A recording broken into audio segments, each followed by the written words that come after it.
Quasimodo de la semaine, c'est lui, Tim Murphy, un député américain anti-IVG, pris en flagrant délit d'hypocrisie. À la Chambre, il a fait passer plusieurs lois anti-avortement. Ce que nous devons faire, dit-il, c'est laisser ses enfants vivre et avoir une chance pour un meilleur avenir. Sauf que dans le privé, c'est une autre histoire. Sa maîtresse, cette psychologue de 32 ans, lui a envoyé un message qu'elle a rendu public. « Tu as zéro problème », écrit-elle, à afficher partout ta position anti-avortement, alors que la semaine dernière, tu n'avais pas de problème non plus pour me demander d'avorter.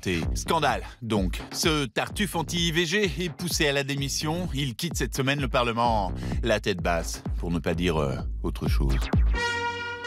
Une poursuite à grande vitesse sur les autoroutes américaines. Ça arrive presque chaque jour. Mais ici, la voiture semble être conduite par un fou qui traverse le terre-plein et roule en sens inverse. Un fou qui échappe à la police pendant 3 quarts d'heure et finira par être stoppé par un panneau et coincé entre 2 voitures de police. L'officier fonce sur la portière et découvre un garçon de 10 ans au volant.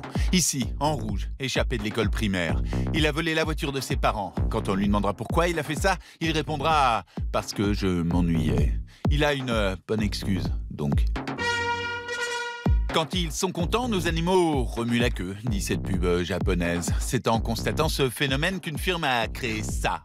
Un faux chat qui ronronne et qui remue sa fausse queue quand on le caresse. Cette fois, c'est les humains qui sont censés être contents. Comme ce couple de seniors, par exemple, ou cette jeune fille qui n'auront plus jamais à nettoyer une litière qui sent mauvais. Bref, un chat-coussin totalement propre et déprimant. Un chat-coussin qu'on ne pourra plus jamais filmer en train de faire ça, bien sûr. Ce qui est quand même plus drôle.